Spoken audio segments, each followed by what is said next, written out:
one of the main things, of course, partnerships department, right, is that we like to encourage what our partners in the community are doing, okay, and how they can work better with schools. So we've arranged this session today. As you see downstairs, we have a number of partners that have exhibition tables. So feel free to go and talk to them. They all have, the criteria for them being downstairs is that they're not commercial, or they charge very, very small amount. For example, Dubai municipalities might charge 5 dirhams to get into a park, okay? So everybody can feel able to access it. They're either a government partner of ours, or they are students that are doing wonderful things in the community. And we like to give them a chance to speak to people like yourselves, to tell you what they do in the schools and how you can work together.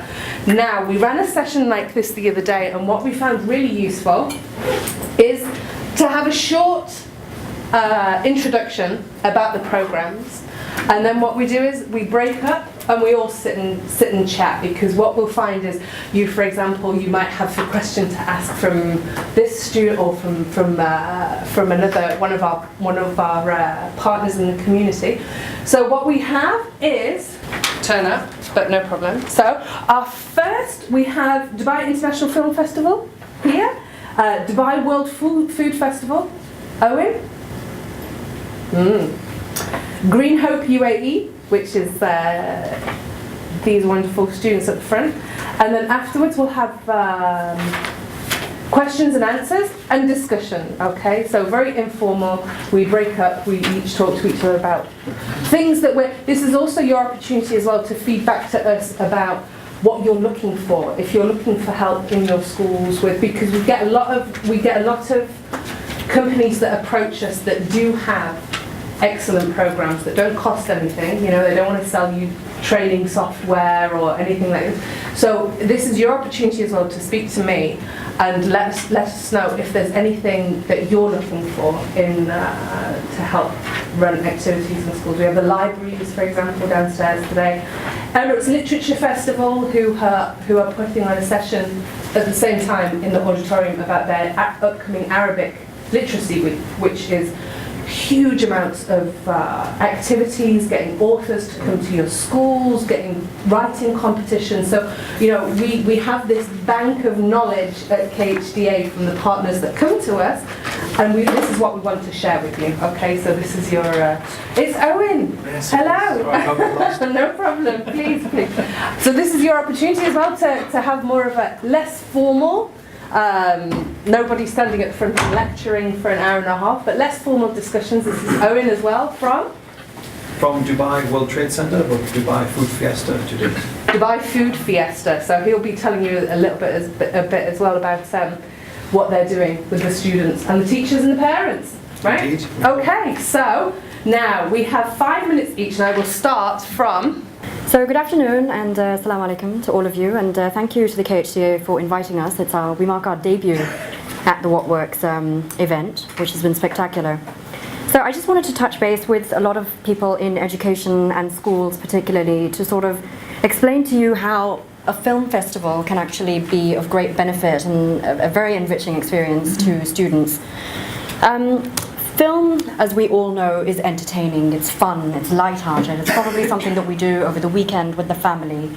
It's imaginative and it's magical, and I'm sure all of you have like fantastic memories of the first time you ever went to a cinema to watch a film. Mine was a pouring rainy day in Calcutta to go watch Julie Andrews croon Sound of Music. There was more drama in getting to the theatre at the time than the actual film itself, which is probably why I remember it so well. But having said that, film is also inspiring, educating, engaging, instructive, informative, and extremely thought-provoking. At the Dubai International Film Festival, which is celebrating its 10th anniversary this year, the festival has brought some truly magnificent works of art from all around the world in languages that you probably didn't even know existed, touching on topics that we never thought actually made a difference or mattered to anybody. And these are films that are so special because they're not films that ever make it to the mainstream. It's not something that you're ever going to get to watch at the Grand, the Real, or the Vox cinemas. And one of the best things about the festival really is the fact that it brings out the talent as well. So almost every film has a director or cast and crew sometimes attached who attend the film screening. And it's one of those rare opportunities to sort of grill the director as to why he ended the film the way he ended it, and why did that person not do that? And all of those sort of questions that you're left with unanswered, well, you can have a fantastic time grilling them. DIF is one of those festivals, I think one of the rare festivals in the world, and the only one in the region, that has an exclusive children's program. These are films that are not your traditional commercial fare. These are not your Hollywood, Bollywood, Disney type films, I mean, where special effects and gimmicks sort of reign supreme. These are films that have storylines, that have an emphasis on values, that have, that depict another culture, that bring about a heartwarming story that most parents, I think, would want their children to be exposed to. Most of them are foreign language, but all of them have English subtitles. Once again, one-of-a-kind experience to interact with the director after the event. Last year, as a case study, I mean, unfortunately, I don't have too much footage or images to share with you, but we had 3,000 school children from Sharjah come to watch an Indian film. It was a Hindi language film about a little boy who learns how to fly a kite. He can't attend school because he's sort of from a poor background, but he learns how to fly a kite, and they have these kite fighting competitions in the subcontinent. So he learns how to fly a kite and knocks down the villain kite, and thus becomes a hero amongst his peers who go to school. So 3,000 Indian children came over to watch this film, and what the school in Sharjah had done is they actually worked with us to devise and design an extracurricular activity day that was age appropriate. So the kindergarten children, for example, they would come and watch the film, and then they went back and they all learned how to make a paper kite. The older children learned how to write a film review. Some of them did a Q&A with the director, and then they filed that as a little report. So there were various activities that we sort of worked with them to help come up with. These are just some snapshots of their work. What we do encourage schools to do is to contact us with requests for special screenings. In addition to the children's program, we also have films for various ages. So senior students can also partake in this from the program, and if you tell us your group specs, the numbers, the age group, the genre that you're looking for, if you're looking for something particularly topical, maybe something that the kids are learning about, that's something that we could see if we have a film that actually fits into that framework and help you program a special screening. Tell us your preferred date and time between December 7 to 16, and then leave the rest to us. There's a very special rate of 10 dirhams for students with valid ID, which is applicable even if they go as a member of the public. They just have to produce their school ID. It's only 10 dirhams for them. And staff and teachers are complimentary when it's a special school screening. We also, as part of the festival, have a very popular painting competition, but this is for our younger audiences, 6 to 8 years old and 9 to 12, 2 categories. Deadline is the 25th of October, and we select 24 winners, and the paintings by the winners are actually part of our annual calendar, which then we send out to our various partners, supporters and sponsors throughout the year. This year, what we're trying to introduce into the festival, because it's our 10th anniversary, is also to invite talent from schools to perform on the day of the Children's Gala. The Children's Gala, I think, is one of the most anticipated events. I think it's more popular than Justin Bieber, but anyway, that's just me. So we're inviting schools who have exceptional talent to come out, contact us, and maybe they could perform in a little corner, especially designated area, as and when the children exit the screening. So just to give it a busy, buzzy, festive atmosphere. Last but in no means the least is our Arabic film program. DIF is an international film festival, but it's in the Arab world. It is one of the finest platforms, truly, of Arab film. And these are important films that are being made by independent filmmakers. The Arab film industry, the Arabic film industry is so young, it's so nascent, and it needs your support. It needs your support as schools, as educators, to bring your children out and expose them to these films. Because they're very topical, and they're very sensitively made, and they're beautifully made as well. I mean, they're on par with any sort of Western or developed film industry's talent. They're from the Gulf, they're from the Levant, they're from the Maghreb, and they really need us to go out there and champion their work and talk about them, generate more buzz, so that someday, not too far in the distant future, they will actually make it to a grand Vox or Real cinemas. They're all subtitled, as I mentioned, in English, and most of them are suitable for an older audience. I wouldn't recommend them for the little ones, but yes, please do contact us for our Arabic program as well. The big thrust of DIF, of course, is that our motto is Bridging Cultures, Meeting Minds, so we really encourage you to understand the other cultural insights, You get to know what makes us the way we are. To understand is to accept, and that's it. Hello everyone. Sorry I don't have a presentation for you. I left it back in the office, if I'm honest. So I'm here from Dubai World Trade Center. As part of the government, we've been asked to launch a new event for Dubai, for the city. The event is the Dubai Food Fiesta. It's taking place on the 28th of Feb to the 1st of March. It's actually only 2 days, it's a weekend next year. Because we run the Gulf Food Trade exhibition, which is one of the largest food events in the world, the government is keen to create a consumer platform for Gulf food and to also create a new calendar event for the city, all revolving around food and drink. Our remit is to appeal to all of the population of Dubai, so we're looking at features that will engage the local community. So I'm here today to talk about a competition that we'd like to involve schools with. So we're calling it the Little Green Fingers Challenge. The competition is open to all schools, and essentially it works in the manner that we will provide all of the kit free, so we will deliver to any school who wishes to enter all of the equipment, so that's pots to grow the produce in, that's seeds, that's plants, that's fertilizers, everything that you need to grow your produce. We have 6 categories.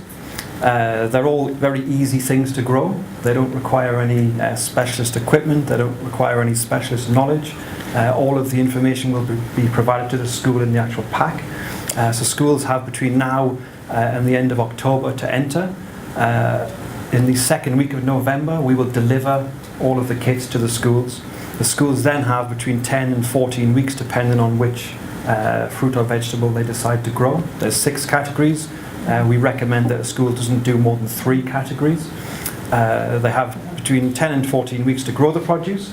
And on site at the Food Fiesta, we will have a celebrity judging panel who will score the entries in each of the categories. So we have categories such as watermelon, so we'll go for like the heaviest watermelon by a school or class. We have strawberries, so we do the best tasting. We have the best looking tomatoes and chilies and bell peppers and so forth. Schools are able to enter as a school or by a class. So we're open to the idea of individual classes entering themselves, which would also create some competition within the school itself. Throughout it's around 3.5 months, we are expecting schools to post images on our social media channels and their social media channels about their progress, so taking photos when they get their first sprouts, if you like, when they're getting ready to come and deliver the stuff on site. On-site at the event, so our event takes place at Dubai Festival City. It's quite a large site, so there'll be between 15 and 20,000 people at the event. We have a huge amount of stuff going on, which I won't go into because I just want to talk about the stuff that's relevant for schools at the moment. But you can understand there'll be a huge amount of product stalls and live cooking and demonstrations and music and entertainment and all that sort of thing. Schools will bring their stuff on site. They can then showcase their wares, if you like, to all of the visiting audience. We're also looking at the opportunity that schools will actually be able to sell what they've grown on site, because our event has because of our partnership with the government, has a trade license whereby anyone participating is allowed to sell and sample to the public. So we don't obviously just intend to throw all of this stuff away. It would either be given to someone or schools, as I say, can sell it for themselves. The prizes on offer are up to 10,000 dirhams. That will probably be paid in vouchers to the school. We're open to ideas from the schools themselves to give appropriate prizes, whether that's to the children themselves or to the school. Again, we're open to ideas on that, how we do that. When we can offer just hard cash at the end of the day if people want that, but we didn't think that was appropriate for the competition. At the moment, we're doing it from Dubai World Trade Center perspective. We're not involving a sponsor at this time. We don't want a commercial sponsor because we don't think it would be fitting with the competition. Because we don't, to have a Pepsi or a McDonald's or a Burger King wouldn't really fit with what we're trying to do for the competition. So I hope that sums up everything. If there's any questions, do give me a shout after the session. we've got all the information on the tabletop downstairs, which has a very simple form which tells you everything that's happening and how to enter. It's very simple. Again, we're not trying to be complicated. We're not trying to give people something that's difficult for them to do with their class. The idea is it would just involve kids, and the teachers would be able to demonstrate something to do with, you know, the nature and how food is actually created, but also have the mechanic of a competition and a bit of interest for the kids at the end of the day. Alright, good afternoon everyone. I am Geksha Basu, the founder president of Green Hope UAE. And I'm Komal Motialu, the program officer. I am also the global coordinator for the United Nations Environment Programme Major Groups for Children and Youth, and the global president for the Children's Board for Plant for the Planet. On my return from Rio Plus 20, I founded a youth organization called Green Hope UAE in order to carry forward the real legacy of sustainable development and green economy by involving the children and youth of the region. Its objective is to provide a networking platform for the children and youth through which we will address the three pillars of sustainability, which are economic, social, and environmental, thereby contributing towards the future we want. Since its inception a year ago, Green Hope UAE has now spread its reach internationally, and we work and partner with several international organizations such as 350.org, International Youth Council, Taking It Global, and many more. Last month, Green Hope UAE was in Kenya, where we began our partnership with the Nobel Peace Prize winner Wangari Maathai's organization, the Green Belt Movement. I was there and I signed a pledge to actively promote world peace, and I also watered the sapling that was planted by Wangari Maathai after she won the Nobel Peace Prize in 2004. Last month, Green Hope UAE was introduced to over 1,000 delegates at the United Nations Youth Assembly held in New York in the US. So our main goal is to spread awareness about sustainability amongst students through ground-level community projects. We focus on land degradation neutrality, waste segregation, biodiversity conservation, social upliftment, carbon footprint, and alternate energy. And so our most successful interaction platform with students, schools, and parents has been our environment academies. In the past year, we have conducted 3 very successful environment academies, and we have reached out to over 400 students from more than 25 schools. These academies are unique in the sense that they're conducted entirely by students. These academies are hugely interactive, and we use innovative methods such as art workshops, quiz, drama, and music to convey messages on sustainability. We visit schools on invitation and conduct short dedicated events for the students to spread awareness about specific environment and social causes. In July this year, Green Hope UAE was invited to visit Seychelles and be a part of their Eco Schools program. Through our field projects, we provide students with hands-on ground-level exposure to various environmental and sustainable causes, and we have such activities every month, and students register through our website and our Facebook pages. Our next academy is scheduled to be held on the 26th of October. We would really encourage your students to join our academy. This is our 4th academy, and it is completely cost-free, and we want to induct more and more climate justice ambassadors. You can get in touch with us through our website, our Facebook page, through our email, and you can also follow us on Twitter. It is very important for students these days to be encouraged to take part in such activities. And we're just a click away. Unfortunately, time is not on our side, so we must take serious efforts to turn back the clock of environmental degradation so that we can achieve the future we want.